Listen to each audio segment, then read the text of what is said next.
गणतंत्र दिवस के शुभ अवसर पर आपको ध्वज वंदन के लिए आमंत्रित करती हूँ।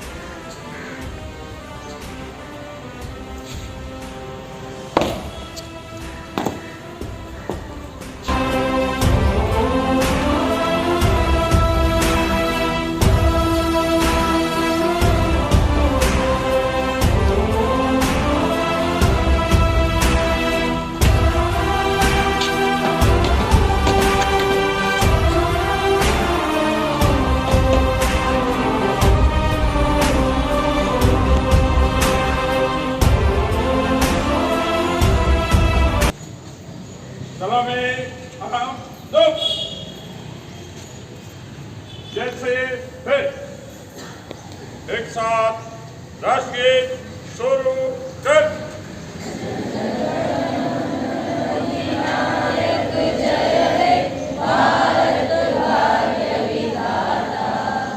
पंजाब सिंध गुजरात मराठा द्राविड़ उत्कल बंगा विंध्य हिमाचल यमुना गंगा उच्चल जलधि तरंगा तव शुभ नामे जागे तव शुभ आशीष मांगे गाहे तव जय गाथा जनगण मंगलदायक जय हे भारत भाग्य विधाता जय हे जय हे जय हे जय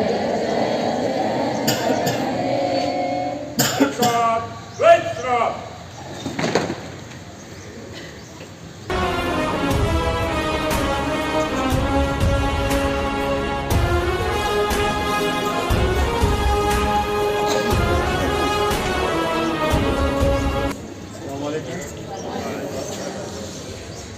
ભારત આખો ભારત દેશ અમૃત પર્વ ઉજવી રહ્યો છે।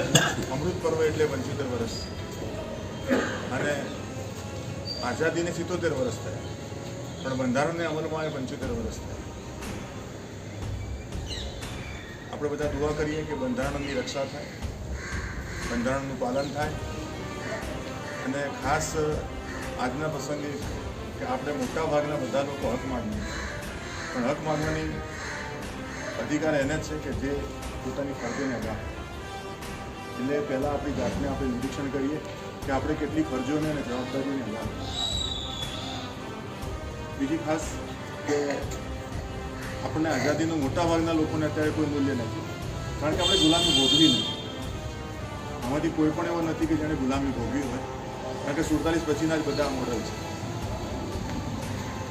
એટલે આજે પણ અત્યારે જોઈએ તો રસ્તામાં એટલો બધો માહોલ નથી કે તિરંગા ઝંડા લઈને લોકો ફરતા હોય, કારણ કે આઝાદીનું મૂલ્ય જ નથી રહ્યું।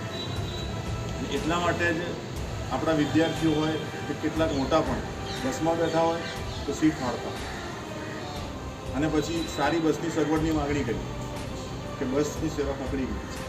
રેલવેમાં બેઠા પછી પણ કંઈક ના કંઈક લખ્યું હોય, જાણમાં આપણા ફાધરની હોય, તો આપણે આપણું પહેલાં તો હક અદા કરીએ, જવાબદારી અદા કરીએ અને પછી આપણે હક માગીએ। ઇન્શાઅલ્લાહ અલ્લાહ દેશને સલામત રાખે। આપ સૌને આ 75મા પ્રજાસત્તાક દિવસની શુભકામનાઓ। Thank you very much.